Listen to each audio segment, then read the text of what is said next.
Estás escuchando la séptima parte de Piense y hágase rico. Aquí aprenderás cómo influye el subconsciente, cómo funciona el sexto sentido y por qué debes proteger tu mente.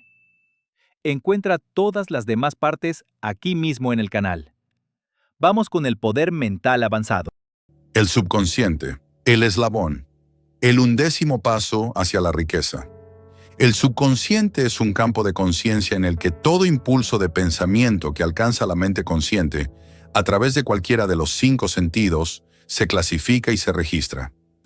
Del subconsciente se pueden recordar o retirar los pensamientos, del mismo modo que se sacan las cartas de un archivador. Recibe y archiva las impresiones sensoriales o los pensamientos, sin importar su naturaleza. Cualquier plan, pensamiento o propósito que se desee transformar en su equivalente físico o monetario puede plantarse a voluntad en el subconsciente. Este actúa primero sobre los deseos dominantes que se han mezclado con sensaciones emocionales, como la fe. Considere esto en conexión con las instrucciones contenidas en el capítulo sobre el deseo, para dar los 6 pasos esbozados allí, así como con las instrucciones sobre la construcción y ejecución de planes, y entenderá la importancia de este pensamiento. El subconsciente funciona de día y de noche. A través de un método desconocido para el hombre, la mente subconsciente utiliza las fuerzas de la inteligencia infinita para disponer del poder necesario para transmutar los deseos de una persona en su equivalente monetario, utilizando siempre los medios más prácticos para lograr este fin. No se puede controlar completamente la mente subconsciente, pero sí es posible transmitirle cualquier plan, deseo o propósito que se desee transformar en una forma concreta. Vuelva a leer las instrucciones sobre el uso del subconsciente en el capítulo sobre la autosugestión. Existen numerosas evidencias que apoyan la creencia de que el subconsciente es el vínculo de conexión entre la mente finita del hombre y la inteligencia infinita. El subconsciente es el intermediario a través del cual se pueden utilizar a voluntad las fuerzas de la inteligencia infinita. Él por sí solo contiene el proceso secreto mediante el cual se modifican y cambian los impulsos mentales para constituir su equivalente espiritual. Él por sí solo es el medio a través del cual se puede transmitir la oración a la fuente capaz de contestar a esa misma oración. ¿Cómo energizar el subconsciente para el esfuerzo creativo? Las posibilidades del esfuerzo creativo conectado con el subconsciente son grandiosas e imponderables, hasta el punto de inspirar respeto. Nunca abordo la discusión del subconsciente sin experimentar una sensación de pequeñez e inferioridad, tal vez debido a lo limitada que es la reserva de conocimientos que poseemos sobre el tema. Una vez aceptada la realidad de la existencia del subconsciente y comprendidas sus posibilidades como un medio para transmutar nuestros propios deseos en su equivalente físico o monetario, entenderá todo el significado de las instrucciones dadas en el capítulo sobre el deseo. También comprenderá por qué se le ha advertido repetidas veces la necesidad de aclarar sus deseos y reducirlos a una forma escrita. Asimismo, entenderá la necesidad de perseverar en la tarea de seguir las instrucciones. Los 13 principios son los estímulos con los que se adquiere la habilidad de alcanzar e influir sobre su subconsciente. No se desanime si no lo consigue al primer intento. Recuerde que el subconsciente solo podrá ser dirigido voluntariamente mediante el hábito y bajo las directrices expuestas en el capítulo sobre la fe. Aún no ha tenido tiempo suficiente para dominar la fe. Sea paciente y también perseverante. Aquí se repetirán muchas de las afirmaciones hechas ya en los capítulos sobre la fe y la autosugestión, con el propósito de beneficiar a su subconsciente. Recuerde que el subconsciente funciona de una forma voluntaria, independientemente de que usted haga o no algún esfuerzo por influir sobre él. Esto, por supuesto, le sugiere que los pensamientos relativos al temor y la pobreza, así como todos los pensamientos negativos, sirven como estímulos para su mente subconsciente, a menos que usted controle esos impulsos y alimente su subconsciente con pensamientos más deseables. El subconsciente no permanecerá ocioso. Si no logra plantar deseos en él, entonces se alimentará de pensamientos que le llegarán como resultado de su propia negligencia. Ya hemos explicado que los impulsos del pensamiento, tanto positivos como negativos, llegan continuamente a la mente subconsciente a partir de las 4 fuentes mencionadas en el capítulo sobre la transmutación del sexo. Por el momento, es suficiente con que recuerde que usted vive a diario rodeado de toda clase de impulsos de pensamiento que llegan a su mente subconsciente, incluso sin su conocimiento. Algunos de esos impulsos son negativos, mientras que otros son positivos. Usted se encuentra ahora en la tarea de intentar ayudar a cerrar el flujo de los impulsos negativos y a influir voluntariamente sobre su subconsciente con impulsos positivos de deseo. Una vez que haya logrado esto, poseerá la clave que le abrirá la puerta de su subconsciente. Además, controlará esa puerta de tal manera que ningún pensamiento no deseado llegará a influir sobre su mente subconsciente. Todo lo que el hombre crea empieza con un impulso de pensamiento. El hombre no puede crear nada que primero no haya concebido en su pensamiento. Esos impulsos pueden ser transformados en planes con la ayuda de la imaginación. Cuando está bajo control, esa imaginación se puede utilizar para la creación de planes o propósitos que conduzcan al éxito en la ocupación elegida. Todos los impulsos del pensamiento que tienden a la transformación en su equivalente físico y que se plantan voluntariamente en la mente subconsciente deben pasar antes por la imaginación y mezclarse allí con la fe. La introducción de la fe en un plano propósito, con la intención de su sumisión a la mente subconsciente, solo puede hacerse a través de la imaginación. A partir de estas afirmaciones, observará que el uso voluntario del subconsciente exige la coordinación y aplicación de todos los principios. Haga que sus emociones positivas trabajen para usted. El subconsciente es más susceptible de verse influido por impulsos de pensamiento cuando estos están mezclados con una emoción, que cuando se originan solo en la parte razonadora de la mente. De hecho, hay muchas pruebas que apoyan la teoría de que los pensamientos emocionalizados son los únicos que ejercen alguna acción influyente sobre la mente subconsciente.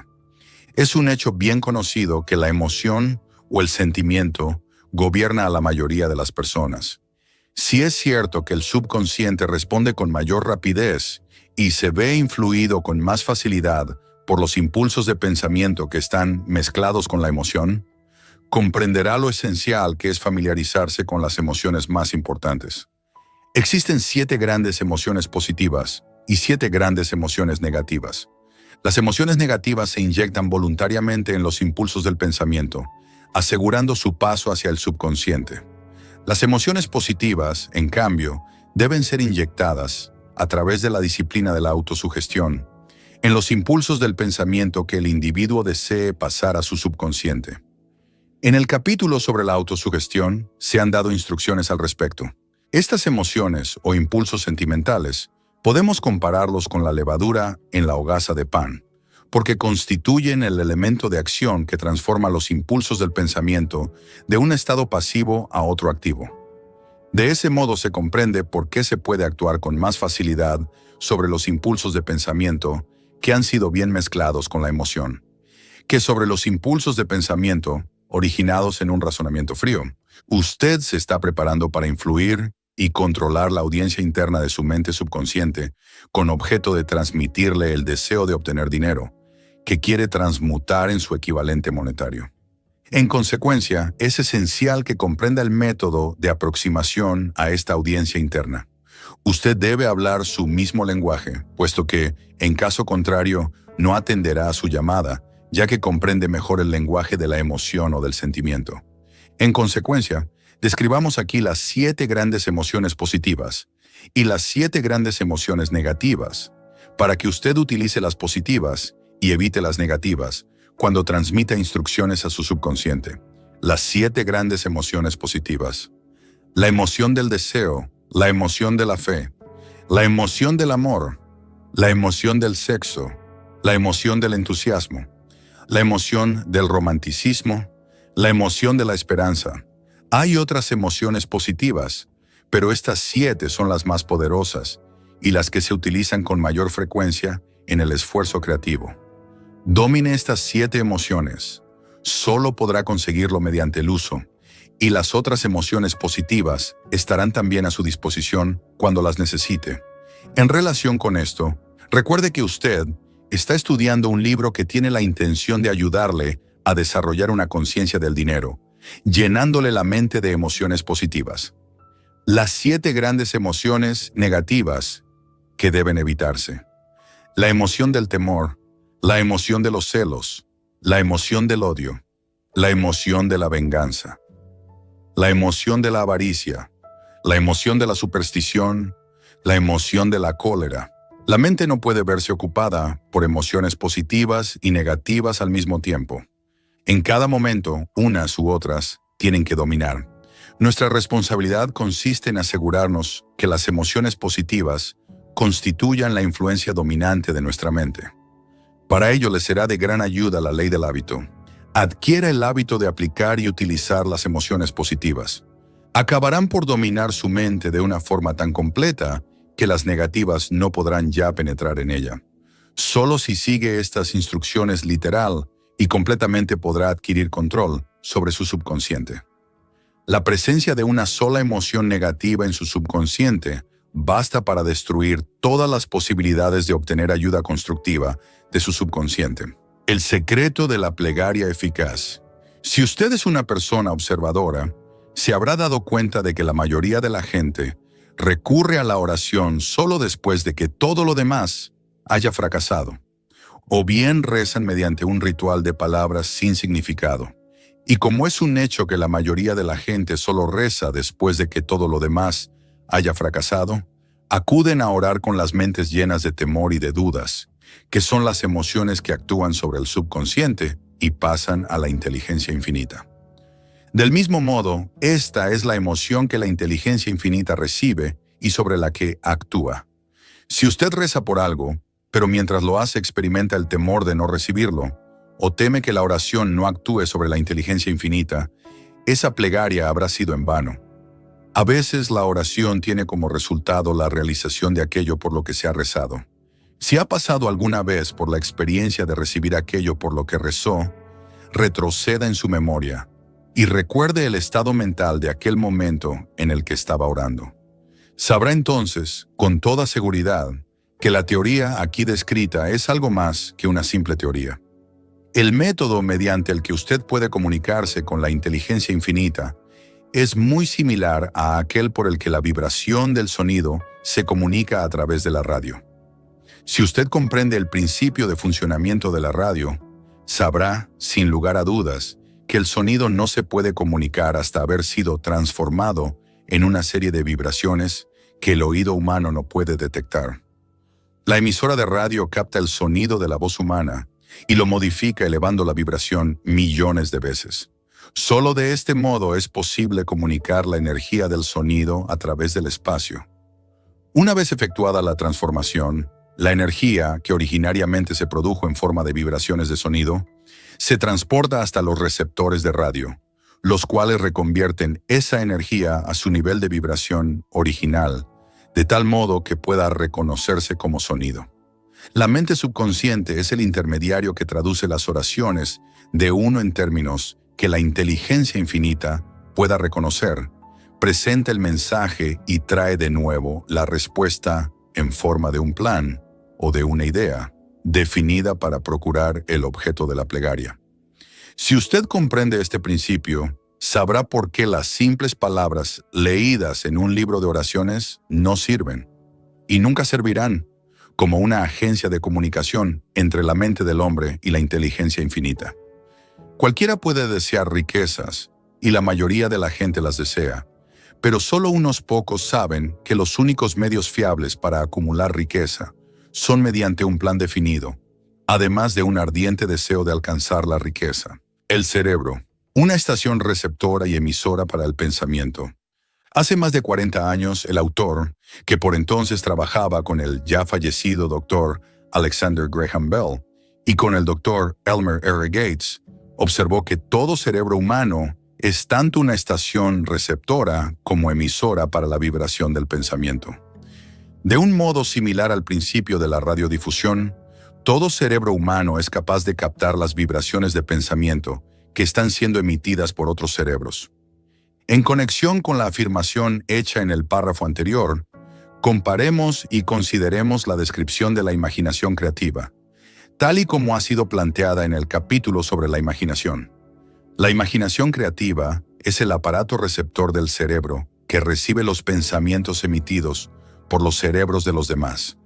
Funciona como la agencia de comunicación entre la mente consciente o razonadora de la persona y las cuatro fuentes de las que uno puede recibir estímulos de pensamiento. Cuando se ve estimulada o elevada a un grado más alto de vibración, la mente se hace más receptiva al pensamiento que le llega por medio de las fuentes exteriores. Este proceso de elevación se produce a través de las emociones positivas o también de las emociones negativas. Las vibraciones del pensamiento se pueden incrementar a través de las emociones. La emoción del sexo encabeza la lista de las emociones humanas, al menos en cuanto a su intensidad y fuerza impulsora se refiere. El cerebro que ha sido estimulado por la emoción del sexo funciona a mucha más velocidad que cuando esa emoción está inactiva o ausente. El resultado de la transmutación del sexo es el aumento del pensamiento hasta un nivel tan elevado que la imaginación creativa es altamente receptiva a las ideas. Por otro lado, cuando el cerebro funciona a una velocidad rápida, no solo atrae pensamientos e ideas emitidas por otros cerebros, sino que proporciona a los propios pensamientos ese mismo sentimiento, que es esencial para que el subconsciente capte los pensamientos y actúe sobre ellos. El subconsciente es la estación emisora del cerebro a través del cual se emiten vibraciones de pensamiento. La imaginación creativa es el aparato receptor a través del cual se captan las energías del pensamiento. Las instrucciones descritas en el capítulo sobre la autosugestión le han informado con claridad del método mediante el que se puede transmutar el deseo en su equivalente monetario. El manejo de su estación radiodifusora mental es un procedimiento relativamente sencillo. Solo ha de tener en cuenta 3 principios que debe aplicar cada vez que desee utilizar su estación radiodifusora: el subconsciente, la imaginación creativa y la autosugestión. Ya hemos descrito los estímulos por medio de los cuales se ponen en acción estos 3 principios. Y debe recordar que el procedimiento empieza con el deseo. A lo largo de todo el tiempo transcurrido, el hombre ha dependido en exceso de los sentidos físicos y ha limitado su conocimiento al de las cosas físicas que podía ver, tocar, pesar y medir. Estamos entrando ahora en la más maravillosa de todas las épocas, que nos enseñará algo de las fuerzas intangibles del mundo que nos rodea. Quizá lleguemos a aprender, a medida que pasamos por esta época, que el otro yo es mucho más poderoso que el yo físico que vemos cuando nos miramos en un espejo. A veces los hombres hablan con ligereza de lo intangible, de las cosas que no pueden percibir a través de ninguno de sus 5 sentidos. Y cuando los oímos hablar, debemos recordar que todos nosotros nos hallamos controlados por fuerzas que son invisibles e intangibles. La totalidad de la humanidad no tiene el poder para enfrentarse con la fuerza intangible existente en las olas del océano, y mucho menos para controlarla. El hombre no posee la capacidad necesaria para comprender la fuerza intangible de la gravedad, que mantiene a este pequeño planeta suspendido en el espacio, e impide que el hombre se caiga de él, y mucho menos comprende el poder que esa fuerza controla. El hombre se encuentra sometido por la fuerza intangible procedente de una tormenta, y también se siente igual de impotente ante la presencia de la fuerza intangible de la electricidad. Pero en modo alguno, esto no representa el fin de la ignorancia del hombre en relación con las cosas que no se ven y que son intangibles. Tampoco comprende la fuerza intangible y la inteligencia existente en el suelo de la tierra, la fuerza que le proporcionan los alimentos que ingiere, la ropa que se pone, el dinero que lleva en los bolsillos. La sorprendente historia del cerebro. En último término, aunque no sea lo menos importante, el hombre, a pesar de su cultura y de su educación, comprende muy poco o nada acerca de la fuerza intangible del pensamiento, la mayor de todas las intangibles. Sabe muy poco acerca del cerebro físico y su vasta red de intrincada maquinaria, a través de la cual se traslada el poder del pensamiento para convertirse en su equivalente material. Ahora, sin embargo, entramos en una época que ofrecerá una nueva luz sobre el tema. Los hombres de ciencia han empezado a dedicar su atención al estudio de ese órgano tan maravilloso que es el cerebro, y aunque todavía se encuentran en la fase de jardín de infancia de sus estudios, han descubierto ya conocimientos suficientes como para saber que el panel central del cerebro humano, el número de líneas que las células cerebrales conectan entre sí, es igual a una unidad seguida por 15 millones de ceros. La cifra es tan enorme, dijo el doctor C. Judson Herrick de la Universidad de Chicago, que las cifras astronómicas que hablan de cientos de millones de años luz se convierten, por comparación, en insignificantes. Se ha determinado que en el córtex cerebral hay entre 10.000 y 14.000 millones de células nerviosas, y sabemos que están dispuestas según una pauta definida. Tales disposiciones no son casuales, sino ordenadas. Métodos de electrofisiología desarrollados recientemente han detectado la existencia de corrientes desde células muy precisas, también fibras con microelectrodos, amplificados con tubos de radio, han registrado diferencias de potencial de 1/1000ª de voltio. Es inconcebible que una red de maquinaria tan intrincada exista con el exclusivo propósito de transmitir las funciones físicas correspondientes al crecimiento y mantenimiento del cuerpo. ¿Acaso no parece probable que ese mismo sistema, que da a miles de millones de células cerebrales los medios para comunicarse entre sí, proporcione también los medios de comunicarse con otras fuerzas intangibles? El New York Times publicó un editorial para explicar que una gran universidad y un investigador inteligente en el campo de los fenómenos mentales están llevando a cabo una investigación organizada a través de la cual se ha llegado a conclusiones descritas en este capítulo y en el siguiente. El editorial hace un breve análisis del trabajo llevado a cabo por el Dr. Rhine y su equipo de ayudantes de la Universidad Duke. ¿Qué es la telepatía? Hace un mes, en estas páginas, citamos algunos de los notables resultados alcanzados por el profesor Rhine y su equipo en la Universidad Duke, a partir de más de 100.000 pruebas destinadas a determinar la existencia de la telepatía y de la clarividencia. Estos resultados fueron sintetizados en los 2 primeros artículos publicados en la revista Harper's. En el segundo de ellos, que ha sido publicado ahora, su autor, E. H. Wright, intenta sintetizar lo que se ha aprendido o que parece razonable inferir en relación con la exacta naturaleza de estos modos de percepción extrasensorial. Como resultado de los experimentos del profesor Rhine, algunos científicos creen ahora muy probable la existencia de la telepatía y de la clarividencia. A varios perceptores se les pidió que citaran tantas cartas de un mazo como pudieran, sin mirarlas y sin tener acceso sensorial alguno a ellas. Se descubrió a un puñado de hombres y mujeres capaces de reconocer con regularidad y corrección tantas cartas que no había una sola posibilidad entre 1.000.000 de millones de que hubiera ocurrido así por casualidad. Pero ¿cómo lo hicieron? Estos poderes, en el supuesto de que existan, no parecen ser sensoriales. No se conoce la existencia de ningún órgano que lo justifique. Los experimentos funcionaron bien no solo en la misma habitación, sino incluso a distancias de varios centenares de kilómetros.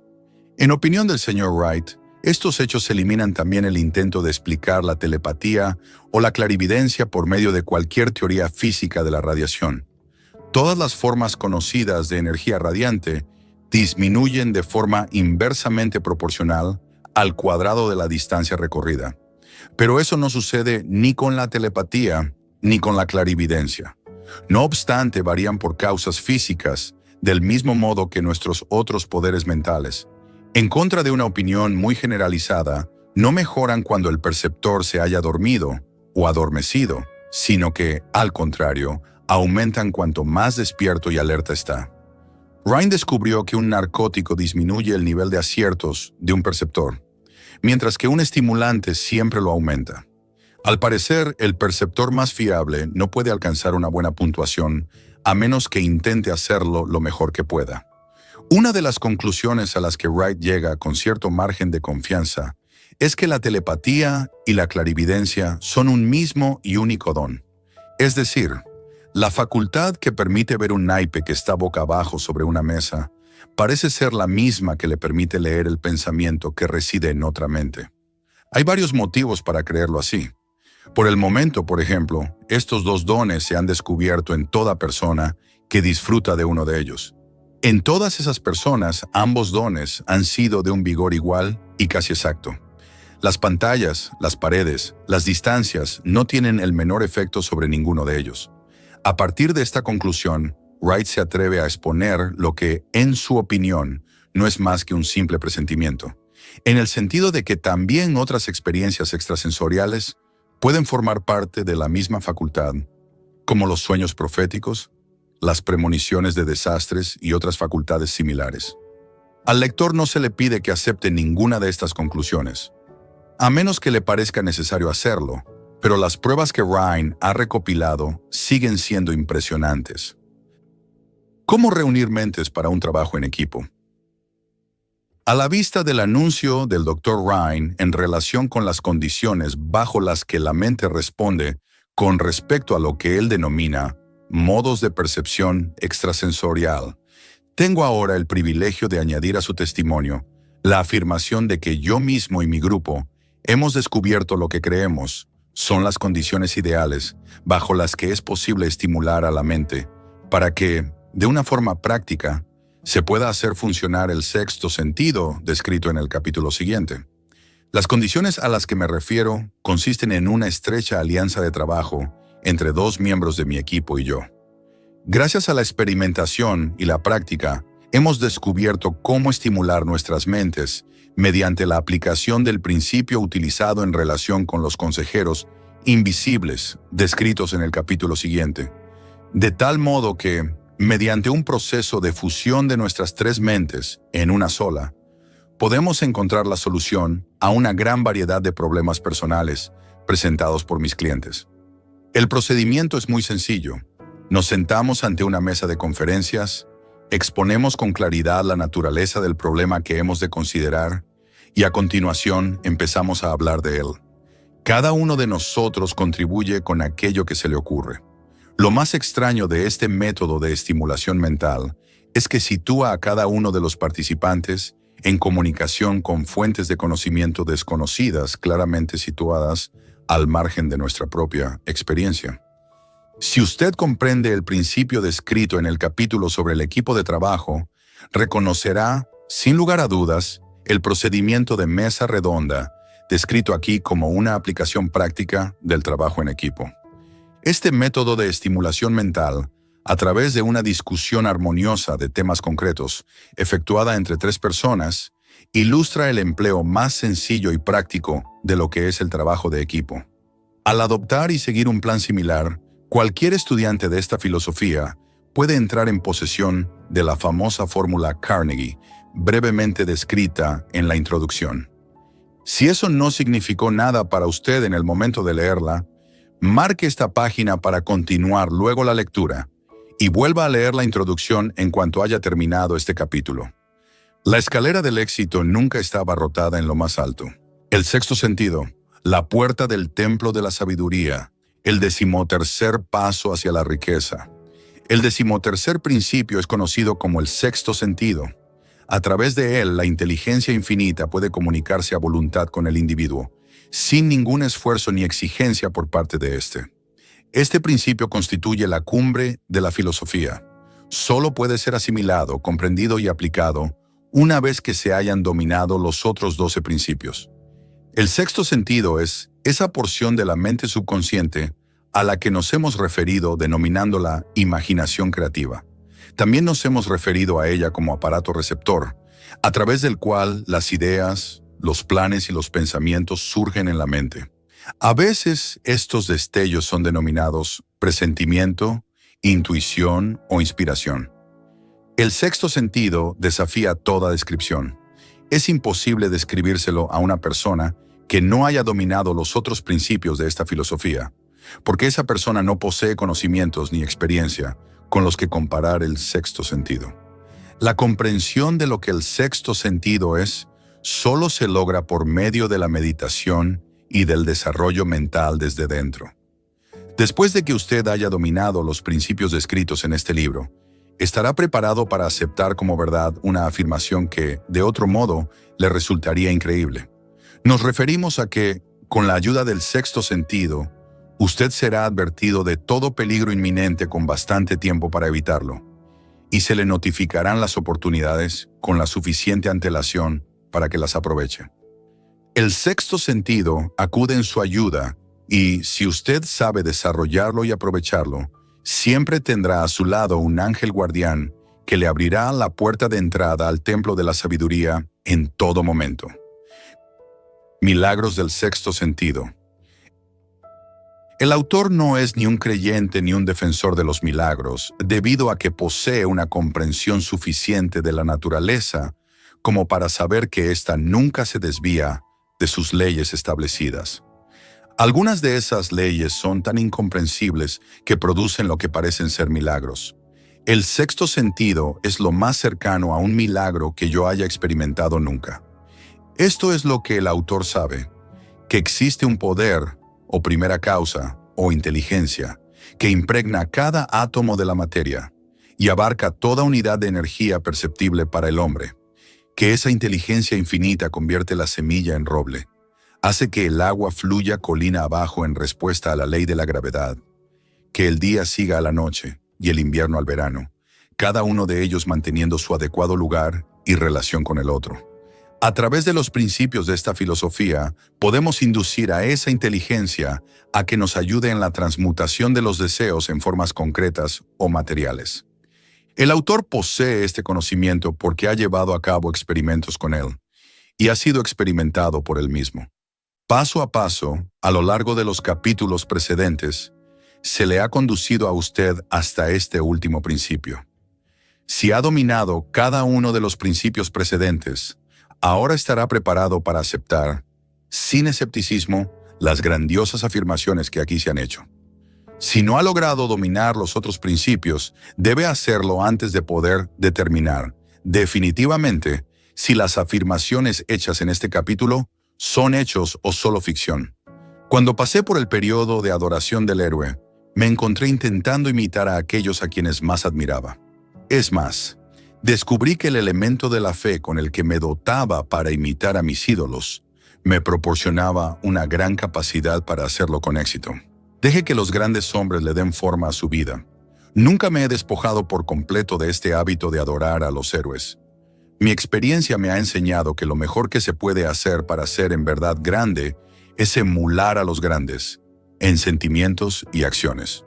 Mucho antes de que hubiera escrito una sola línea para ser publicada, o que me hubiera dedicado a pronunciar un discurso en público, adquirí el hábito de reconfigurar mi propio carácter tratando de imitar a los 9 hombres, cuyas vida y obra me parecieron más impresionantes. Esos 9 hombres fueron Emerson, Paine, Edison, Darwin, Lincoln, Burbank, Napoleón, Ford y Carnegie. Cada noche y durante un largo periodo de años sostenía una conferencia imaginaria con ese grupo al que yo denominaba mis consejeros invisibles. El procedimiento que seguía era el siguiente. Por la noche, poco antes de quedarme dormido, cerraba los ojos y, en mi imaginación, veía a este grupo de hombres sentados conmigo alrededor de mi mesa de conferencias. Allí no solo tenía la oportunidad de sentarme entre quienes yo consideraba como los más grandes, sino que, en realidad, dominaba el grupo y actuaba entre ellos como su presidente. Yo tenía un propósito concreto al permitir a mi imaginación asistir a esas reuniones nocturnas. Ese propósito consistía en reconstruir mi propio carácter de tal modo que representara un compendio de los caracteres de mis consejeros imaginarios. Al darme cuenta, como me sucedió a edad muy temprana, que debería superar el obstáculo de haber nacido en un medio ambiente de ignorancia y superstición, me asigné la deliberada tarea de renacer voluntariamente a través del método que acabo de describir. La construcción del carácter mediante la autosugestión.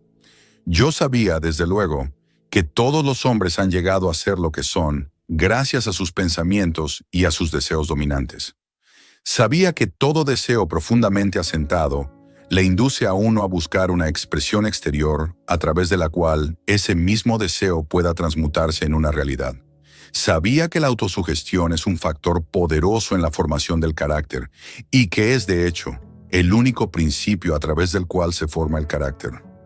Dotado de este conocimiento acerca de los principios que rigen el funcionamiento de la mente, me sentí bastante bien armado con el equipo necesario para reconfigurar mi carácter. En esas reuniones imaginarias, yo convocaba a los miembros de mi gabinete para que me transmitieran el conocimiento que deseaba adquirir, dirigiéndome a cada uno de ellos con palabras audibles, del siguiente modo: Señor Emerson, deseo adquirir de usted la maravillosa comprensión de la naturaleza que distinguió su vida. Le pido que deje una huella en mi subconsciente acerca de todas aquellas cualidades que usted haya poseído y que le permitieron comprender las leyes de la naturaleza y adaptarse a ellas. Señor Burbank, le pido que me transmita el conocimiento que le permitió armonizar las leyes de la naturaleza y que le hizo arrancarle sus espinas al cactus para transformarlo en alimento comestible. Ofrézcame acceso al conocimiento que le permitió hacer crecer 2 hojas de hierba allí donde antes crecía una sola.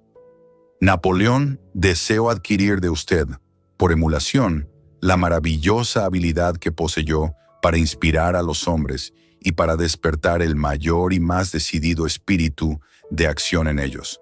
También deseo adquirir el espíritu de una fe duradera, que le permitió transformar la derrota en victoria y superar obstáculos cada vez más grandes. Señor Payne, deseo adquirir de usted la libertad de pensamiento y el valor y la claridad con los que expresar las convicciones que tanto le distinguieron a usted.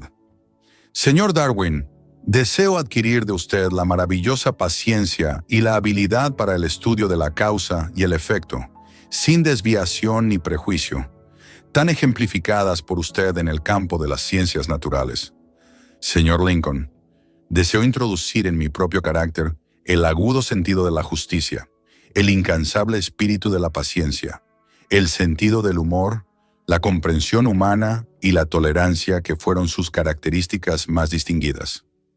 Señor Carnegie, deseo adquirir de usted una comprensión completa de los principios del esfuerzo organizado que usted utilizó con tanta efectividad en la formación de una gran empresa industrial. Señor Ford, deseo adquirir su espíritu de perseverancia, la determinación, la serenidad y la confianza en sí mismo, que le permitieron dominar la pobreza y organizar, unificar y simplificar el esfuerzo humano, para que así yo pueda ayudar a otros a seguir sus pasos. Señor Edison, deseo adquirir de usted el maravilloso espíritu de fe con el que descubrió tantos secretos de la naturaleza, y el espíritu de herramienta inconmovible con el que, tan a menudo, extrajo la victoria de la derrota. El pasmoso poder de la imaginación. Mi método de dirigirme a los miembros de mi gabinete imaginario variaba, de acuerdo con los rasgos de carácter que yo estaba más interesado en adquirir en aquellos momentos. Estudié todo lo que se sabía de sus vidas y lo hice con minucioso cuidado. Después de algunos meses de haber empleado este procedimiento nocturno, me sentí asombrado al descubrir que estas figuras imaginarias se convertían en aparentemente reales. Cada uno de estos 9 hombres desarrolló características individuales que me sorprendían. Por ejemplo, Lincoln tenía la costumbre de llegar siempre tarde para luego entrar de una forma solemne donde era esperado. Siempre llevaba una expresión de seriedad en el rostro. Raras veces le veían sonreír. Eso no era cierto en lo que se refería a los demás. Burbank y Payne se enfrascaban a menudo en conversaciones burlonas que a veces parecían conmocionar a los otros miembros del gabinete.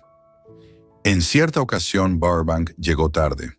Al hacer su entrada, apareció lleno de entusiasmo y explicó que se había retrasado debido a un experimento que estaba realizando y con el que confiaba poder hacer crecer manzanas de cualquier clase de árbol.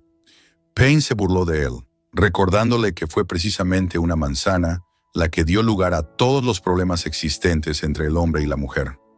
Darwin intervino cordial y sugirió a Payne que se dedicara a vigilar a las serpientes pequeñas cuando acudiera al bosque en busca de manzanas, puesto que aquellas tenían la costumbre de desarrollarse hasta convertirse en serpientes grandes.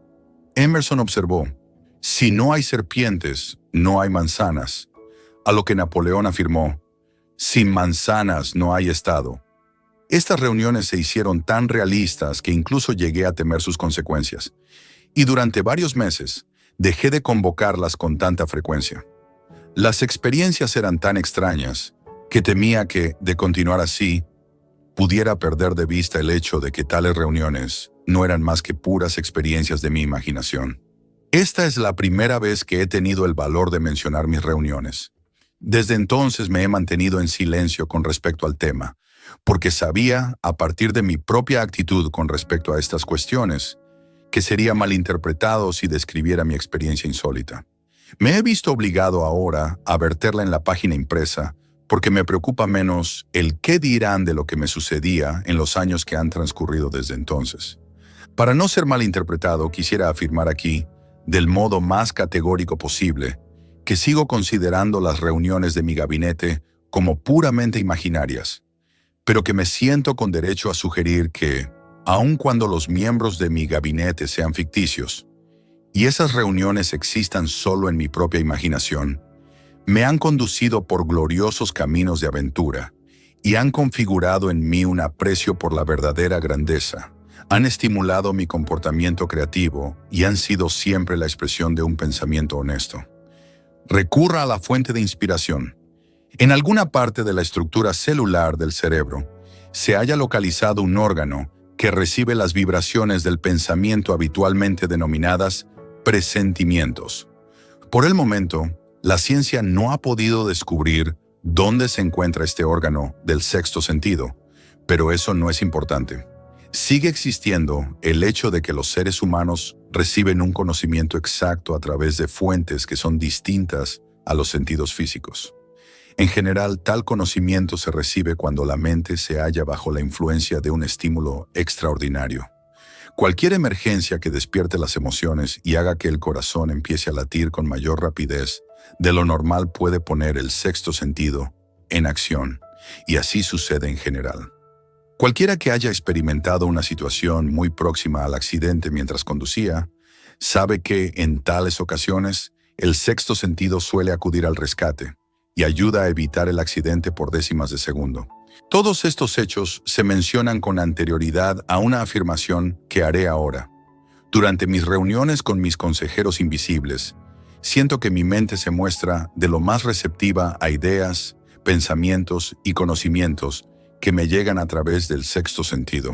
Ha habido un gran número de ocasiones en las que me he enfrentado a situaciones de emergencia, algunas tan graves que mi vida llegó a correr verdadero peligro, y en las que me he visto milagrosamente guiado hacia la superación de esas dificultades, gracias a la influencia de mis consejeros invisibles. Mi propósito original al convocar estas reuniones con seres imaginarios fue el de impresionar mi propio subconsciente, a través del principio de la autosugestión, con ciertas características que yo deseaba adquirir.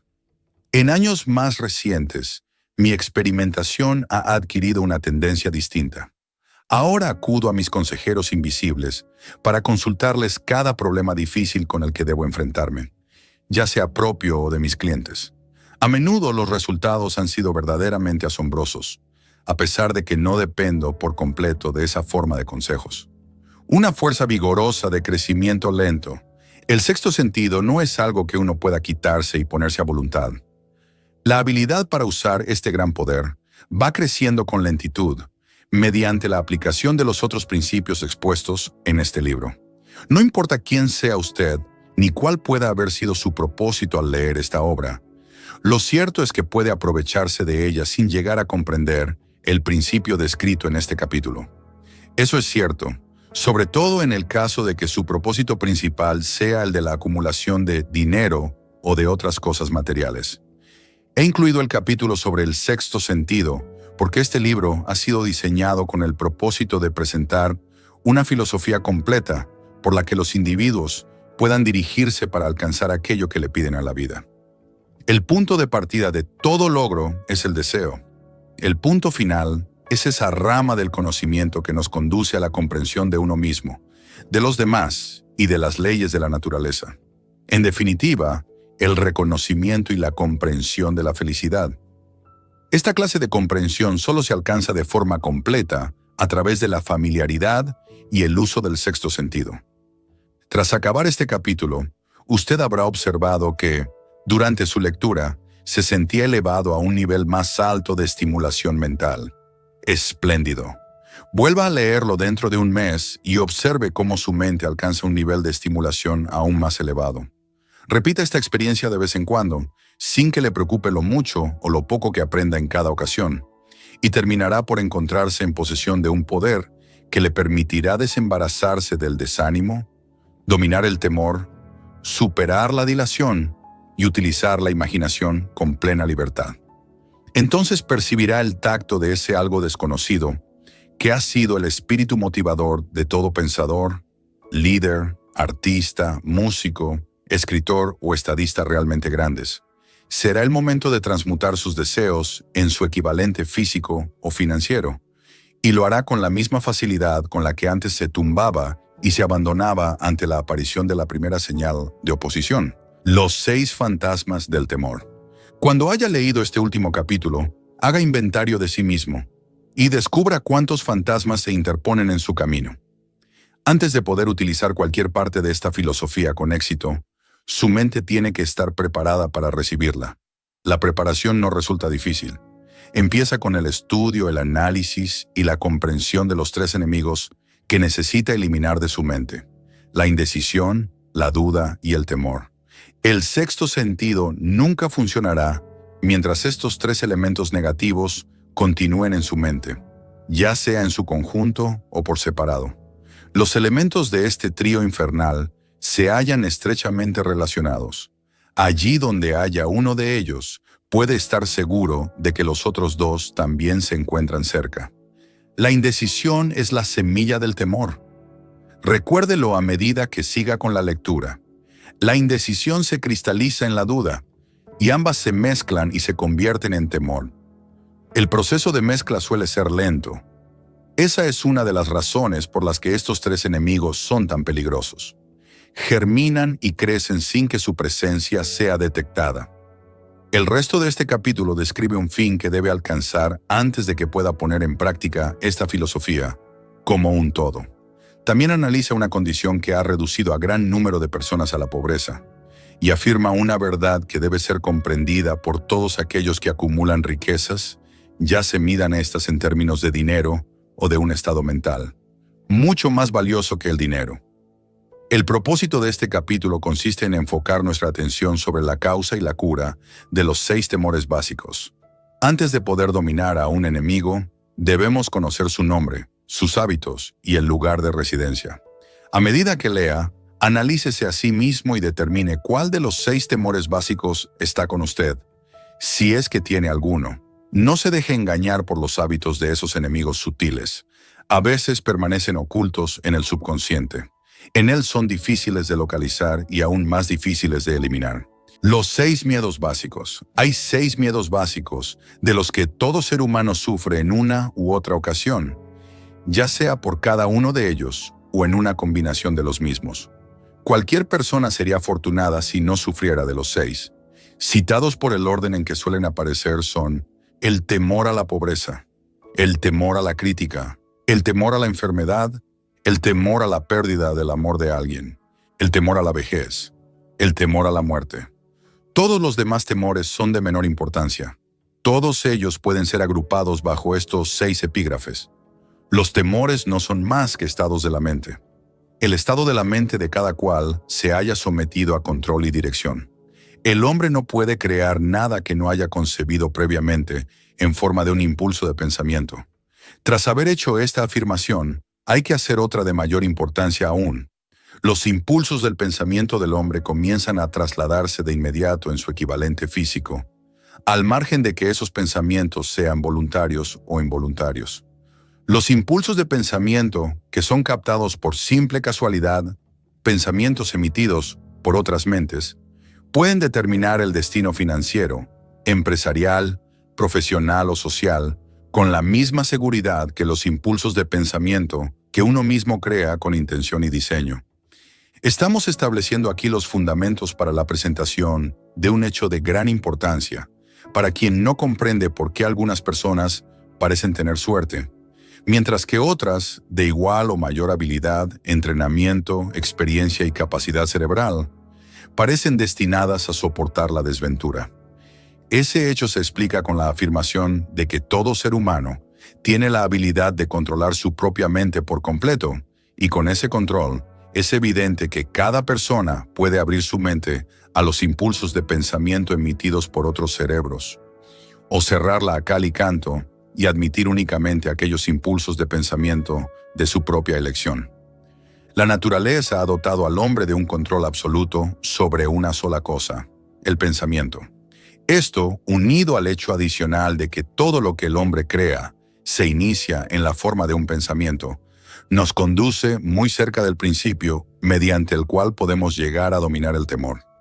Si es cierto que todo pensamiento tiene una tendencia a transformarse en su equivalente físico, y eso es cierto, más allá de todo espacio razonable para la duda, también será cierto que los impulsos de pensamiento de temor y de pobreza no pueden traducirse en términos de valor y ganancia financiera. El temor a la pobreza. No puede existir compromiso alguno entre la pobreza y la riqueza. Los dos caminos que conducen a ellas van en direcciones opuestas. Si lo que usted desea son riquezas, tiene que negarse a aceptar cualquier circunstancia que conduzca hacia la pobreza. La palabra riqueza se utiliza aquí en su más amplio sentido, refiriéndonos con ella a los planos espiritual, mental y material. El punto de partida del camino que conduce a la riqueza es el deseo. En el primer capítulo, usted recibió instrucciones completas para el uso adecuado del deseo. En este capítulo sobre el temor, encontrará instrucciones completas para preparar a su mente con el propósito de hacer un uso práctico del deseo. Así pues, este es el lugar en el que se le planteará un desafío mediante el que determinará de modo definitivo cuánta de esta filosofía ha absorbido usted. Aquí está el punto en el que puede convertirse en profeta y pronosticar con exactitud qué le reserva el futuro. Sí, después de haber leído este capítulo, usted se haya dispuesto a aceptar la pobreza. Será mejor que prepare a su mente para recibir pobreza. Se trata de una decisión que usted no puede evitar. Si lo que exige son riquezas, determine en qué forma las recibirá y cuánto necesitará para sentirse satisfecho. Ya conoce el camino que conduce a la riqueza. Se le ha proporcionado una especie de mapa de carreteras que, si lo sigue, lo mantendrá en la vía adecuada. Si se descuida y no inicia el recorrido del camino, o si se detiene antes de haber llegado, no podrá echarle la culpa a nadie, excepto a usted mismo. Esa responsabilidad es exclusivamente suya. Ninguna justificación le salvará de aceptar la responsabilidad si ahora fracasa o si se niega a exigirle riquezas a la vida, porque la aceptación le exige una sola cosa, la única que usted puede controlar: un estado de la mente. Un estado mental es algo que uno asume. No se puede comprar, sino que ha de ser creado. El temor más destructivo, el temor a la pobreza, es un estado mental. Solo eso. Pero es suficiente para destruir las posibilidades de alcanzar los logros deseados en cualquier empresa. Este temor paraliza la facultad de razonamiento, destruye la facultad de la imaginación, elimina la confianza en sí mismo, socava el entusiasmo, desanima la iniciativa, conduce a la incertidumbre de propósito, estimula la dilación, elimina el entusiasmo y convierte el autocontrol en una imposibilidad. Le arrebata a uno el encanto de la personalidad, destruye la posibilidad de pensar con exactitud, distrae la concentración del esfuerzo, domina la perseverancia, reduce la fuerza de voluntad a la nada, destruye la ambición, ensombrece la memoria e invita al fracaso en toda forma concebible. Mata el amor y asesina las emociones más exquisitas del corazón. Desanima la amistad e invita al desastre en 100 formas diferentes. Conduce al insomnio, la miseria y la infelicidad. Y todo ello a pesar de la evidente verdad de que vivimos en un mundo de sobreabundancia de todo aquello que podamos desear, sin nada que se interponga entre nosotros y nuestros deseos, excepto la falta de un propósito definido. El temor a la pobreza es, sin el menor género de dudas, el más destructivo de los 6 temores básicos. Ha sido situado a la cabecera de la lista porque resulta el más difícil de dominar. El temor a la pobreza surge de la tendencia heredada del hombre a devorar a sus semejantes en el plano económico. Casi todos los animales inferiores se ven motivados por el instinto, pero su capacidad para pensar es limitada y en consecuencia se devoran físicamente los unos a los otros. El hombre, con su sentido superior de la intuición y capacidad para pensar y razonar, no se come físicamente a su semejante. Obtiene mayor satisfacción cuando lo devora financieramente. El hombre es tan avaricioso que se ha necesitado aprobar toda clase de leyes concebibles para salvaguardarlo de sus semejantes. Nada produce tanto sufrimiento y humillación al hombre como la pobreza. Solo aquellos que la han experimentado comprenden todo el significado de esta afirmación. Así pues, no es de extrañar que el hombre tema a la pobreza. A lo largo de una abundante serie de experiencias heredadas, el hombre ha aprendido que no se puede confiar en algunos de su especie cuando se trata de cuestiones relacionadas con el dinero y con las posesiones terrenales. El hombre experimenta tal avidez por poseer riqueza que está dispuesto a adquirirla de todas las maneras posibles, por medios legales si es posible, o por otros si es necesario. El autoanálisis puede poner al descubierto debilidades que a uno no le gustaría reconocer. Esta forma de examen es esencial para todos aquellos que exigen de la vida algo más que mediocridad y pobreza. Al analizarse a sí mismo punto por punto, recuerde que, en este caso, usted es juez y parte, fiscal y defensor, acusador y acusado, y recuerde también que está afrontando un juicio. Así pues, enfréntese a los hechos directamente. Hágase preguntas concretas a sí mismo y exíjase respuestas directas. Una vez que haya terminado el examen, sabrá más sobre sí mismo. Si tiene la sensación de no poder ser un juez imparcial en este autoexamen, confíe en alguien que le conozca bien y que pueda actuar como tal, hasta que usted sea capaz de examinarse a sí mismo. Lo que usted anda buscando es la verdad. Consígala sin que le importe a qué precio, aun cuando pueda sentirse temporalmente embarazado por ella. Cuando se le pregunta a la gente qué es lo que más teme, la mayoría contesta: no temo a nada. La contestación es inexacta porque pocas personas se dan cuenta de que se encuentran atenazadas, obstaculizadas, fustigadas en lo espiritual y en lo físico por alguna forma de temor.